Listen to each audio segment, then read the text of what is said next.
Quand un homme découvre le corps sans vie de sa femme, sauvagement poignardé et étranglé, tout laisse penser à un cambriolage qui aurait mal tourné. Pourtant, certains détails troublent immédiatement les enquêteurs. Il n'y a aucune trace d'effraction, et le lieu du crime semble trop parfait. Mais surtout, pourquoi le meurtrier s'est-il acharné avec une telle violence sur une jeune orthophoniste de 28 ans, qui n'avait apparemment aucun ennemi? Que peut bien cacher cette macabre mise en scène? Aujourd'hui, je vous raconte l'histoire d'un meurtre dans laquelle la frontière entre fiction et réalité s'est tragiquement effacée.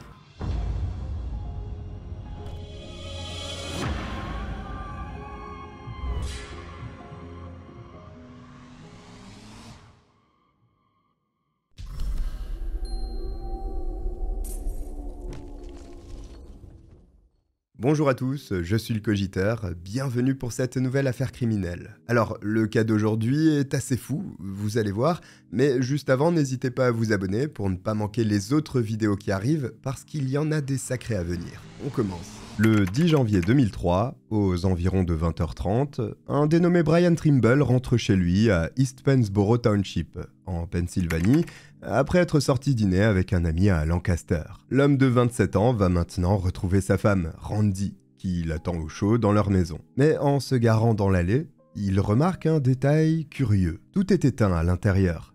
Et ça ne devrait pas être le cas parce que son épouse est censée être là. Vu l'heure, il y a peu de chances qu'elle soit déjà au lit. Donc Brian suppose qu'elle est sûrement sortie à l'improviste. Peut-être pour faire une course. En poussant la porte d'entrée, il constate que la maison est effectivement vide. Il n'y a pas un seul bruit, et surtout, il fait complètement noir. Brian allume alors la lumière, et ce qu'il voit fait immédiatement monter en lui une très forte angoisse. Il règne à l'intérieur de la maison un bazar sans nom. C'est simple, quasiment tout a été retourné. En panique, l'homme appelle sa femme, mais personne ne répond. Donc il vérifie toutes les pièces, une par une, jusqu'à arriver dans le garage, où une scène d'horreur s'offre à ses yeux. À 20h29 précisément, il passe un appel au 911. En pleine hystérie, Brian explique que son épouse gît inanimée, allongée sur le ventre dans une mare de sang, sur le sol de leur garage. Les forces de l'ordre et les secours arrivent sur place très peu de temps après.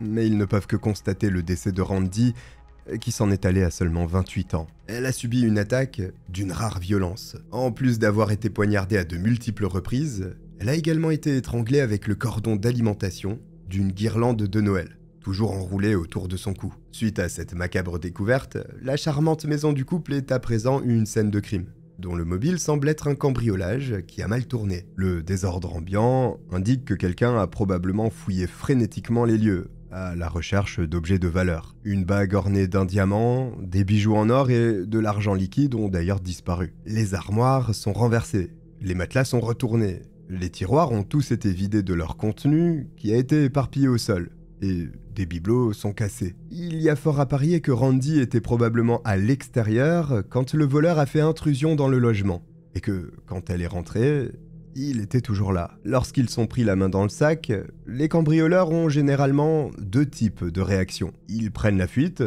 ou s'attaquent à la personne qui les a vus, pour ne laisser aucun témoin. Il serait donc logique de penser que celui qui s'en est pris à Randy était de la seconde catégorie, et qu'il l'a tué parce qu'elle l'a pris la main dans le sac justement. Le problème, c'est qu'à en croire les premières constatations faites par les enquêteurs, certaines choses ne collent vraiment pas dans tout ça. À commencer par le fait qu'il n'y a pas la moindre trace d'effraction dans la maison ou ses alentours.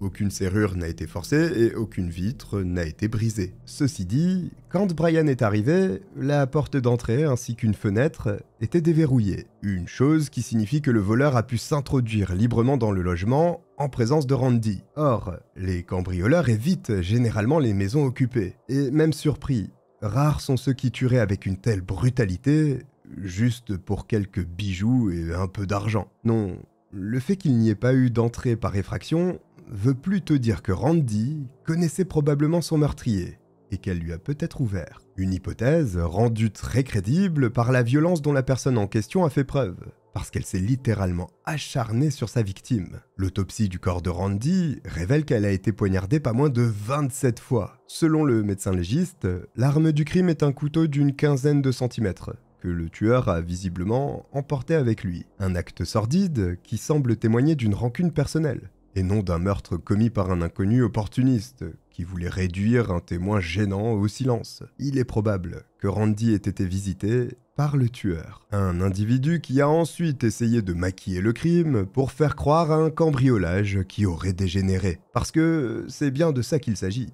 Ne trompe pas des enquêteurs expérimentés qui veut. En entrant dans la maison, les policiers n'ont pas mis bien longtemps à constater que l'ensemble avait l'air d'une vulgaire mise en scène. Les inspecteurs savent que la plupart des cambrioleurs ne renversent pas les armoires. Ils ne mettent d'ailleurs pas nécessairement le bazar partout. Bon, ils vont pas vous faire le ménage non plus. Mais en règle générale, ils fouillent directement ce qui est susceptible de contenir des objets de valeur, et laissent le reste tel quel, pour pouvoir quitter les lieux le plus vite possible. Finalement, cette histoire de cambriolage est assez peu importante.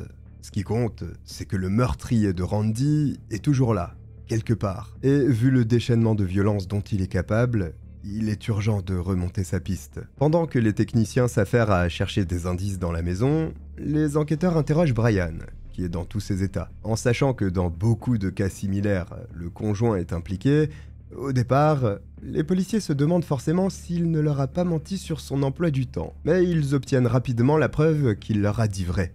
Parce que, selon le médecin légiste, Randy a été tué vers 19h30, une heure à laquelle Brian était encore sur la route, après avoir dîné dans un restaurant TGI Fridays qui se situe à plus d'une quarantaine de minutes d'East Pennsboro Township. L'ami avec qui il a partagé son repas est en mesure de confirmer qu'il a quitté le restaurant après 19h. Tout comme le personnel de l'établissement. Brian a même encore le reçu horodaté de son paiement par carte. En bref, il était physiquement impossible pour lui d'être présent lorsque Randy a été tué. Ce que les policiers espèrent maintenant, c'est qu'un habitant du quartier a été témoin de quelque chose d'anormal en début de soirée. Malheureusement, quand il quadrille les rues avoisinantes pour questionner les voisins du couple, ils sont tous unanimes. Personne n'a vu ou entendu quoi que ce soit de suspect. Les investigations qui débutent à peine s'annoncent déjà compliquées, parce qu'à l'absence de témoins vient s'ajouter l'absence d'empreintes digitales, et même de traces ADN. Si le responsable de ce carnage n'est peut-être pas doué pour maquiller une scène de crime, il l'est pour couvrir ses traces. Tous les proches de Randy sont interrogés, mais l'enquête piétine rapidement. Tout simplement parce qu'a priori, personne n'avait de raison de lui en vouloir. Elle était orthophoniste au prestigieux Hershey Medical Center. Et à 28 ans, elle occupait aussi un deuxième emploi à temps partiel. Randy s'imposait une grosse charge de travail. Mais elle ne le faisait pas par simple ambition personnelle. Elle voulait économiser pour fonder une famille. En effet, le couple Trimble essayait d'avoir un enfant depuis déjà quelques mois.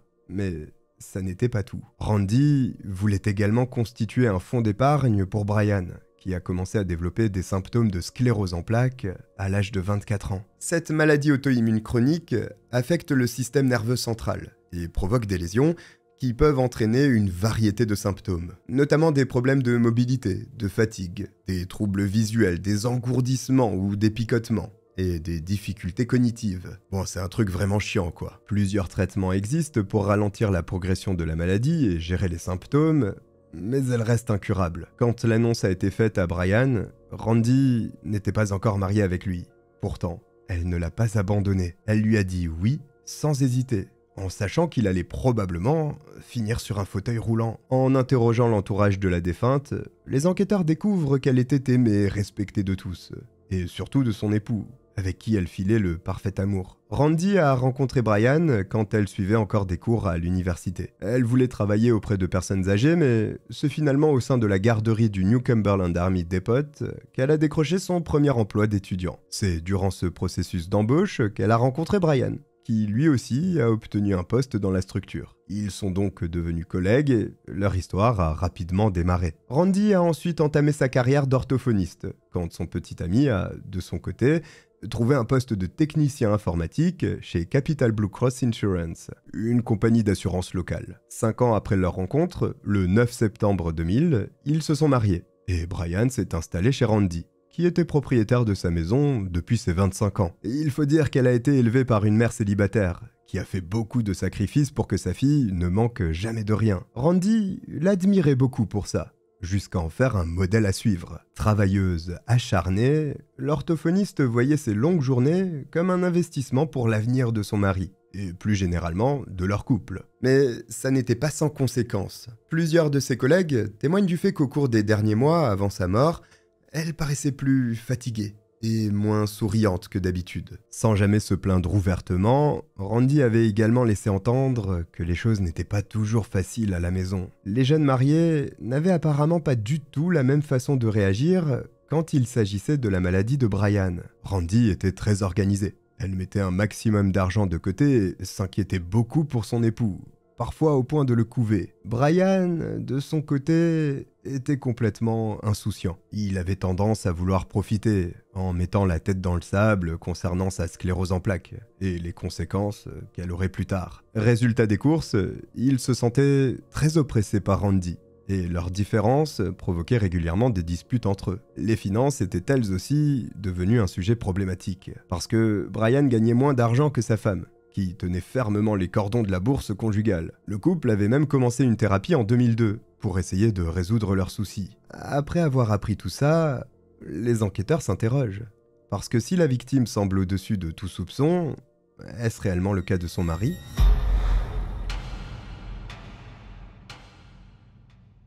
D'un point de vue extérieur, Brian semblait être le mari attentionné par excellence, surtout depuis l'apparition de ses premiers symptômes de sclérose en plaques. Il paraissait très touché par le dévouement de son épouse. Nancy Chavez, la mère de Randy, n'hésite d'ailleurs pas à chanter ses louanges quand les enquêteurs l'interrogent. Elle le clame haut et fort, elle adore son gendre. De toute façon, étant donné que Brian a un alibi en béton, il a rapidement été traité comme une aide potentielle, ou un témoin clé dans l'affaire, et non comme un suspect. Le 27 janvier 2003, soit 17 jours après le meurtre, la police n'a toujours aucune piste. Elle demande donc à l'époux de Randy de participer à une reconstitution de la découverte de son corps. Une reconstitution filmée, qui doit l'être de nombreuses fois jusqu'à ce que la prise soit parfaite. Et là, il y a un hic.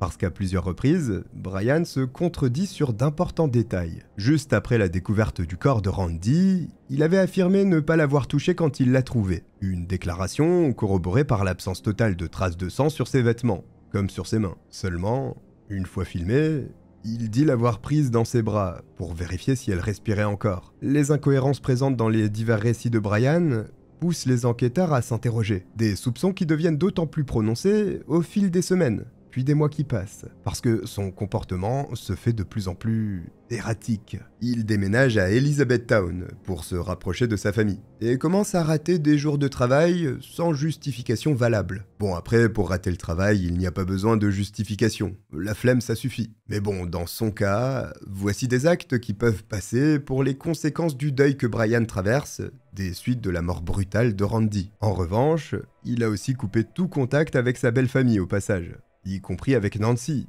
avec qui il avait pourtant de très bonnes relations auparavant. Et ça, c'est particulièrement difficile à expliquer. En dépit du récent meurtre de sa moitié, Brian semble en réalité avoir une vie tout à fait heureuse. Il en profite même pour se lâcher sur des choses qu'il ne pouvait pas faire lorsqu'il vivait avec Randy, à savoir dépenser à tort et à travers. Brian sait que son assurance habitation va l'indemniser pour les bijoux volés le jour des faits, et que sa femme avait une assurance décès, dont il va aussi toucher la prime. Une prime très conséquente, vu qu'elle s'élève à 100 000 $. Alors en attendant ces versements, l'homme siphonne l'argent que Randy avait péniblement mis de côté. Nouveaux meubles, télévision dernier cri ou encore console de jeu, on peut dire que Brian ne se refuse rien. Il vide le compte épargne du ménage assez rapidement. Il dépense même tellement que sa famille lui demande ce qu'il lui prend. Ce à quoi il répond que le deuil, ça peut coûter cher, pour reprendre ses mots. Une réponse aussi étrange que l'est l'attitude de Brian. Dit-il réellement la vérité quand il affirme être en deuil, parce qu'il a plutôt l'air d'un homme ravi d'avoir retrouvé sa liberté, que quelqu'un qui pleure la perte de son épouse. Tracy Thompson, l'une de ses collègues de bureau, raconte aux enquêteurs que Brian parlait souvent de son mariage au boulot, mais que ce n'était pas toujours en bien. Au début, Brian disait que sa femme et lui étaient heureux, qu'ils partaient régulièrement en croisière et faisaient beaucoup d'activités ensemble. Et puis, peu à peu, le ton a changé, surtout à cause des frustrations engendrées par le comportement de Randy concernant l'argent. Brian devait, par exemple, L'appelait pour savoir s'il pouvait retirer du liquide pour sortir manger avec ses collègues. Des contraintes qui lui sont lentement devenues insupportables. C'est ainsi qu'en fin d'année 2002, avant les fêtes, Brian a dit à Tracy qu'il comptait demander le divorce durant la période de Noël. Ah bah super cadeau pour votre mari ou votre femme ça. Joyeux Noël. Ah au fait, on divorce. Ceci dit, Brian n'en a visiblement rien fait. Parce que quand tout le monde est retourné au bureau en début d'année 2003, il a dit qu'il y avait eu un changement de plan. L'homme a précisé que les choses s'étaient arrangées entre Randy et lui, et que maintenant, tout allait très bien dans leur couple. C'était quelques jours avant le meurtre. On peut dire que le timing est troublant. Le témoignage de Tracy est on ne peut plus précieux pour les enquêteurs. D'autant plus qu'elle ne manque pas de leur dire que s'ils veulent vraiment en savoir plus sur Brian, il faut qu'ils parlent à un autre salarié de l'entreprise. Blaine Norris, un père de famille de 25 ans qui partage le même bureau que Tracy et lui, au département informatique. Après leur rencontre, Brian et Blaine ont rapidement noué une solide amitié. Sur leur lieu de travail, ils sont pour ainsi dire inséparables. Ils déjeunent ensemble presque quotidiennement et discutent en quasi-permanence. Blaine est un peu le cliché du geek tel qu'on se le représente, à quelques détails près. Il est grand, athlétique et extraverti. En société, il attire facilement l'attention des gens, contrairement à Brian qui est très réservé. Blaine saurait dépanner n'importe quel PC les yeux fermés. Il est passionné de cinéma, de fantasy et joue beaucoup en ligne. Des choses qu'il a en commun avec Brian. Mais si les deux hommes se sont autant rapprochés, c'est aussi parce que l'un a en quelque sorte embarqué l'autre dans le projet de sa vie. En effet, Blaine est un grand passionné de films d'horreur, un genre dont il se vante de tout connaître. À l'époque, le film indépendant Le Projet Blair Witch est sorti il y a seulement quelques années en arrière, et il a fait un véritable carton. Ce succès fulgurant a grandement inspiré Blaine, qui pense que le found footage est l'avenir du cinéma d'horreur. Il a alors commencé à nourrir de grandes ambitions, et s'est mis en tête de réaliser son propre film, qu'il comptait appeler Through Hike, a Ghost Story. C'est l'histoire de 5 amis qui décident de partir randonner sur le sentier des Appalaches et tombent sur une ville minière abandonnée en chemin. Là-bas, ils libèrent accidentellement un esprit vengeur du nom de Samuel Toon, qui était piégé depuis 150 ans. Après ça, le poltergeist traque continuellement le groupe et tue ses membres un par un dans les bois, d'une manière très violente. Bon, c'est un AV en puissance quoi. Mais c'est bien le scénario du film de Blaine. Désolé pour les spoilers, je suis persuadé que vous auriez rêvé de voir ce chef-d'œuvre du 7e art. En apprenant à quel point Brian et Blaine sont proches, les enquêteurs se disent qu'il serait sûrement bon qu'ils lui parlent. Mais avant de le faire, ils convoquent le mari de Randy une énième fois, convaincus qu'il leur cache quelque chose. En réalité, les autorités gardent un œil sur Brian depuis des mois, sans se gêner pour le lui faire comprendre. Des policiers se présentent chez lui ou viennent le voir au travail à l'improviste, en plus de lui demander de passer très régulièrement au commissariat. Le tout sans jamais lui faire comprendre qu'il croit qu'il ne leur a pas tout révélé. Des agissements qui ont un but précis. Les enquêteurs veulent pousser Brian dans ses retranchements, parce que s'il a vraiment quelque chose à se reprocher, il finira forcément par se trahir. C'est ainsi que le 8 mai 2003, il se présente à sa dernière convocation en date, accompagné de sa mère, parce qu'il est persuadé que cette visite va être comme les précédentes. Sauf qu'il a tout faux. Une fois en face de Brian, les membres des forces de l'ordre adoptent un comportement qu'ils n'avaient jamais eu auparavant. Ils le confrontent à ses incohérences et listent tout ce qu'ils ont observé d'étrange dans son comportement depuis la mort de Randy. Ils balancent à Brian qu'ils savent que ce n'est pas lui le meurtrier. Ils pensent aussi qu'il connaît son identité. Placé dos au mur, il craque. Brian demande à sa mère de sortir de la salle et dit aux policiers que s'il a la garantie que la peine de mort ne sera pas requise contre lui dans l'avenir, il leur révélera tout.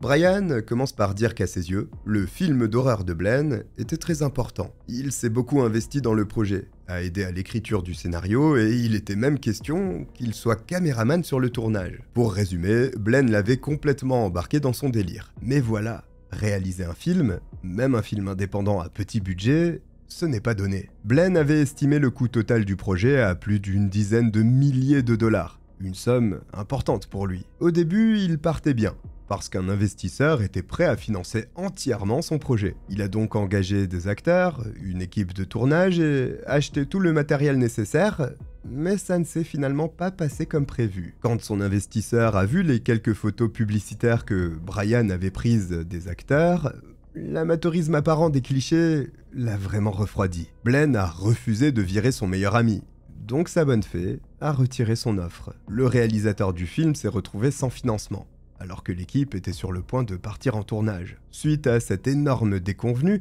Brian, qui savait que sa femme avait mis une conséquente somme d'argent de côté, a proposé de participer au paiement des frais. Il a dit à Blaine qu'il lui donnerait 5000 $, sans en parler préalablement à Randy. Vous aussi, vous la sentez la très mauvaise idée? Évidemment, quand il lui a demandé si c'était possible, ça a été un non direct. Après avoir travaillé si dur pour faire ses économies, Randy n'allait pas dépenser des milliers de dollars pour que le navet d'un homme, qu'elle connaissait à peine, voie le jour. De plus, au-delà de la question de la participation au financement, le simple fait que Brian veuille prendre part à tout ça l'inquiétait beaucoup. Pour Randy, l'idée que son mari, atteint d'une sclérose en plaques, puisse aller passer une semaine dans les bois pour le tournage du film était très angoissant. Sans surprise, Brian a super mal vécu le refus de sa femme. Il tenait vraiment à pouvoir apporter sa pierre à l'édifice, et quand il a vu Blaine réussir à concrétiser ses plans sans lui, la rancune qu'il avait envers Randy n'a fait qu'empirer. En août 2002, son ami avait finalement réuni la somme d'argent nécessaire, et l'équipe est partie dans les Appalaches pour le tournage. Blaine a donc réalisé son film et atteint son objectif, à ceci près que Brian ne faisait pas partie du voyage. Mais ça n'a pas été sans conséquence, parce que quand j'ai dit qu'il avait finalement réuni la somme d'argent nécessaire, j'ai omis de préciser quelque chose. Blaine a tout financé lui-même à crédit. Contrairement à Randy, Wendy, la femme du réalisateur en herbe, n'avait pas d'économie. Le couple vivait correctement de leur salaire chaque mois, mais il n'avait pas un sou de plus. Lorsque l'investisseur s'est retiré du projet, et que Brian lui a fait faux bond derrière, Blaine a décidé de tout régler en utilisant ses cartes de crédit, et celle de son épouse, dans son dos. Ce faisant, il a endetté son ménage de 18 000 $. Et quand Wendy l'a appris, forcément, ça ne lui a pas plu du tout. Elle a même quitté le logement conjugal sur le champ, avec leur fils en bas âge, en disant qu'elle comptait demander le divorce. Blaine s'est alors retrouvé seul, pris à la gorge par des arriérés de paiement qui pesaient lourdement sur ses finances. Et ce n'était pas sur le succès de son film qu'il allait pouvoir compter pour renflouer les caisses, parce qu'il ne trouvait personne pour le distribuer ou en faire la promotion. Avec un fantôme qui s'appelle Samuel Toon pour méchant de l'histoire, tu m'étonnes. Après tout ça, Brian et Blaine étaient tous les deux aigris à souhait. L'un parce qu'il trouvait sa femme contrôlante et radine, et l'autre parce qu'il venait de se faire larguer et était criblé de dettes. Ils se sont dit que tout ce qu'il leur fallait pour être plus heureux, c'était de l'argent. Et pour en avoir, quoi de mieux que de tuer Randy? Après tout, en refusant que Brian participe au financement du film, elle avait indirectement joué un rôle dans la survenue de ce désastre. De plus, la prime de son assurance décès était très conséquente. 100 000 $, dont Blaine devait toucher 20%. 20 000 $ pour commettre un meurtre.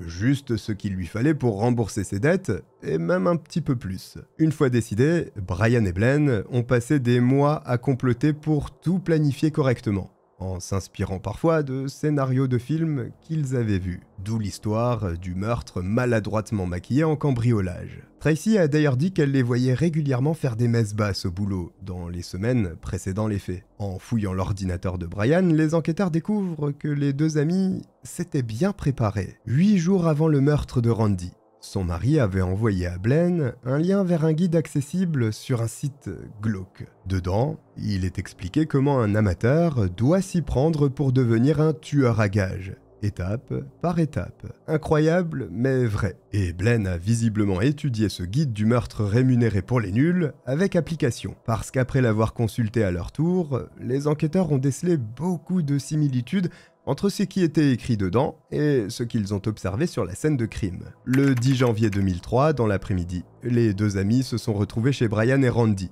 pendant qu'elle était au travail, pour mettre le désordre ensemble. Ensuite, le soi-disant époux modèle est parti manger avec un autre de ses amis à Lancaster, un rendez-vous auquel il s'est rendu pour avoir un alibi. Blaine est, quant à lui, resté dans la maison, et s'est posé sur le canapé, en attendant que Randy rentre du boulot. L'homme était venu équipé de manière à ne laisser aucune trace de son passage. Et force est de constater qu'il a réussi. Il portait une tenue noire complète, qu'il avait mise par-dessus ses vêtements. mais aussi une paire de gants chirurgicaux, eux-mêmes recouverts d'une paire de gants de travail. Quand Randy a passé la porte vers 19h, Blaine s'est immédiatement jeté sur elle dans le salon. Il a d'abord essayé de l'étrangler, et la victime a réussi à passer sa main entre le cordon électrique et son cou. Randy s'est battu comme une lionne pour sauver sa vie, bien plus que Blaine ne l'avait anticipé. Il est alors passé au plan B et a traîné la jeune femme dans le garage, où il l'a poignardée 27 fois. Puis il a quitté les lieux, avant que son mari ne rentre pour faire semblant d'avoir découvert le corps. Après ça, Blaine s'est débarrassé de sa tenue et de l'arme du crime. Des éléments de preuve cruciaux qui n'ont malheureusement jamais été retrouvés. Brian affirme que, quand il a vu le corps de Randy, il a été choqué par la violence de l'acte. Elle était tellement couverte de sang qu'elle en était devenue méconnaissable. Blaine, de son côté, était très excité quand il lui a raconté le déroulé du meurtre quelques jours plus tard. Il semblait avoir touché son rêve du doigt. Brian révèle que son ami n'a pas lésiné sur les détails gore, au point qu'il ait dû lui demander d'arrêter, parce que c'était trop difficile à entendre. Blaine a même précisé, avec une évidente malice, qu'avant de rendre son dernier souffle, Randy avait commencé à prier. L'aspirant réalisateur a vécu son fantasme horrifique au-delà de la fiction. Et s'il pense encore avoir commis le crime parfait, les enquêteurs, eux, connaissent enfin la vérité. Brian a certes fait des aveux, mais il a participé à la planification du meurtre de sa femme, et a menti à tout le monde pendant des mois, en prétendant être en deuil. Et quand les policiers lui demandent pourquoi il a fait ça, sa réponse est aussi choquante qu'absurde. Il dit qu'il ne s'entendait plus avec Randy parce qu'elle était trop contrôlante, mais qu'il voulait quand même éviter de lui faire vivre un divorce. Ouais, pas dingue l'excuse. Je suis à peu près sûr qu'elle aurait largement préféré ça au sort qui lui a été réservé. Après avoir recueilli les révélations de Brian, les autorités l'arrêtent et commencent à chercher des preuves tangibles qui peuvent corroborer ses déclarations. Parce que pour l'instant, ils n'en ont aucune, et il leur est impossible d'appréhender Blaine. Mais il y a un problème, parce que si tout semble à présent l'incriminer, il se trouve que comme Brian, il a lui aussi un alibi.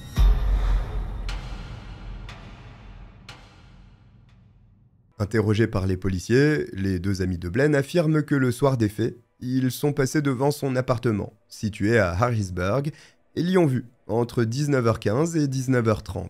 Ils disent qu'ils se sont même arrêtés quelques minutes pour parler avec lui, avant de partir pour Philadelphie. Si c'est vraiment le cas, ça innocente totalement le meurtrier supposé. Parce que c'est justement dans ces eaux-là que le crime a été commis. Mais alors, que s'est-il réellement passé dans la soirée du 10 janvier 2003 ? Pour le savoir, les enquêteurs demandent à voir les enregistrements de caméras de surveillance de la station-service dans laquelle les amis de Blaine se sont arrêtés. Par chance, ils devaient mettre de l'essence avant d'entamer leur trajet. Un détail qui s'est avéré déterminant. Les images montrent bien l'un des deux hommes entrer dans la station-service ce soir-là. Mais vers 20h30, pas aux environs de 19h30, comme ils l'avaient affirmé à la base. Ils se sont trompés d'1 heure. Et la preuve qu'ils ont commis une erreur prive Blaine du seul alibi qu'il pouvait éventuellement avoir. Après cet éclaircissement, les enquêteurs sont soulagés. Mais il leur faut quand même des preuves tangibles que Blaine est impliqué afin de l'arrêter. Cependant, si le procureur n'autorise pas encore les forces de l'ordre à l'appréhender, il leur délivre un mandat qui leur permet de perquisitionner son domicile et de fouiller sa voiture. Et ce qu'ils y trouvent est pour le moins accablant. Dans son logement, Blaine a toute une collection de livres très techniques sur la criminalistique. L'un d'eux explique notamment quelles sont les preuves médico-légales que les enquêteurs recherchent sur une scène de crime, et comment éviter qu'ils les trouvent. Les autorités découvrent également une cache d'armes. Blaine a plusieurs pistolets, des fusils et des couteaux de chasse. Et, coïncidence troublante, il a aussi le film Murder by Numbers, avec Sandra Bullock. L'histoire de deux lycéens qui se font traquer par un inspecteur chevronné après avoir commis le meurtre parfait par plaisir de tuer. Mais c'est dans la voiture de Blaine qu'il y a l'élément le plus incriminant. Dans l'habitacle du véhicule, les policiers trouvent un reçu, édité par un magasin Kmart, qui date de quelques jours avant le meurtre. Un document qui liste l'achat de gants chirurgicaux, de gants de travail, d'un pull à capuche noire et d'un pantalon noir. Des articles qui correspondent en tout point à ceux qui ont été décrits par Brian. Mais il se trouve que Blaine n'a pas acheté que ça là-bas. Grâce à son numéro de carte de crédit, le personnel du magasin est en mesure de confirmer que le même jour, il a également fait l'acquisition d'un couteau à fileter de 15 cm. Un couteau dont le modèle est exactement celui que le médecin légiste a identifié comme étant l'arme du crime. Ça y est, après des mois d'investigation, les enquêteurs peuvent enfin arrêter Blaine. L'homme est appréhendé le 18 septembre 2003 et il plaide immédiatement non coupable, malgré le risque d'être clairement condamné à mort. La préméditation, la cruauté de l'exécution et le mobile crapuleux sont autant de circonstances aggravantes qui pourraient justifier la peine capitale en Pennsylvanie. Pour toutes ces raisons, l'État décide d'ailleurs de la requérir contre Blaine. Mais au dernier moment, il change d'avis. Et comme Brian, il accepte un accord de plaidoyer. Le 19 avril 2004, il plaide coupable devant la cour du comté de Cumberland et se voit condamné à la prison à perpétuité sans possibilité de libération conditionnelle. Brian écope de la même condamnation le mois suivant.